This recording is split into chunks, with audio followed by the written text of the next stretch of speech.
Can being married to a narcissist cause depression? That's what we're going to talk about in this video. I'm Victoria McCooey. I'm a high conflict divorce coach, a divorce mediator, and the creator of the Reclaim Your Power system. I help people every day who are right where you are, stuck in a toxic marriage to a narcissistic spouse, or already engaged in a contentious divorce from one.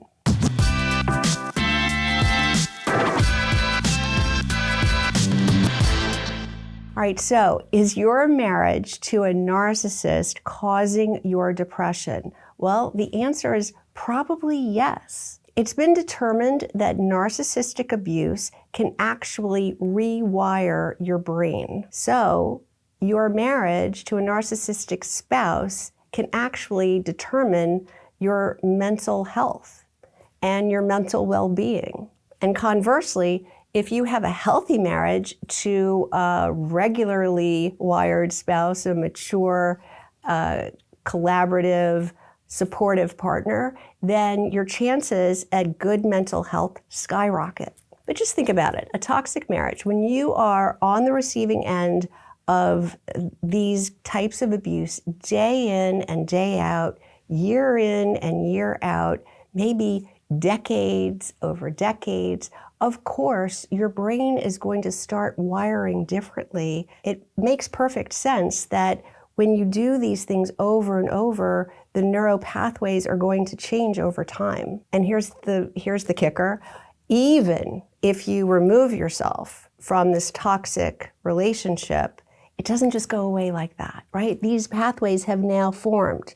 Your brain is rewired. So when people say, well, I don't understand, why can't you just get over it? Or, why are you still depressed? Or, why do you still have all this anxiety? You've left the marriage. Well, it's because you have created these new neuro pathways, and it takes time.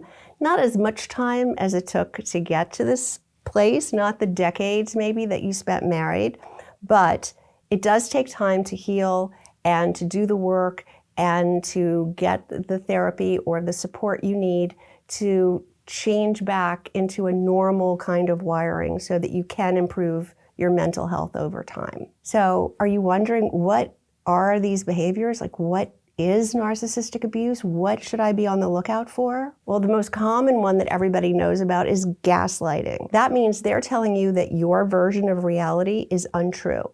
They're telling you that what you know to be true is not true.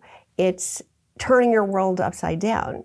And you think, well, how could that possibly happen? But it's so insidious that you don't even recognize it.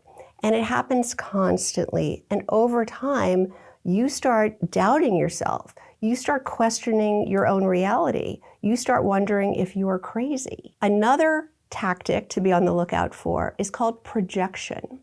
This is when they project onto you what they are actually doing.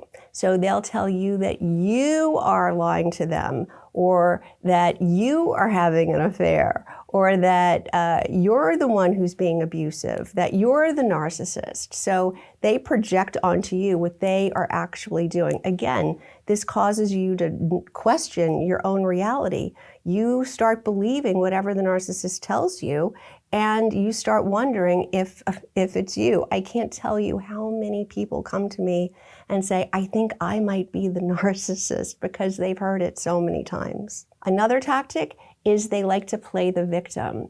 So they use guilt to guilt trip you into feeling sorry for them and to over care for them.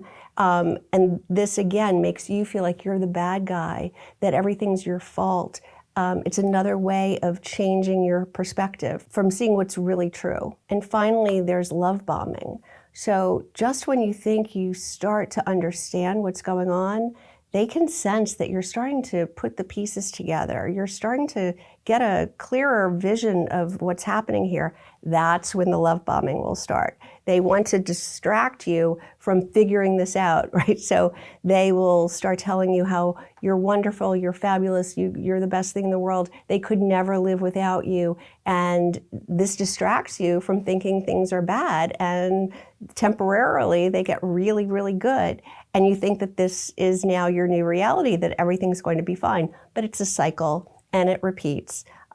yeah, it's a merry-go-round that you need to get off of. And that is the only way to really rid yourself of this rewiring that's happening, is to extract yourself from this relationship so that you can do the healing that's necessary and you can restore your mental health. Are you going through this? If this is something that is a struggle for you, then you can book a call to talk to me. I'll put a link in the description below where you can get right on my calendar. Did you find this information helpful? I hope you did. If you liked this video, will you please give it a thumbs up and don't forget to subscribe. Thanks so much for watching. I've linked a couple of other videos here that I think you might also like, so I hope I see you in the next video.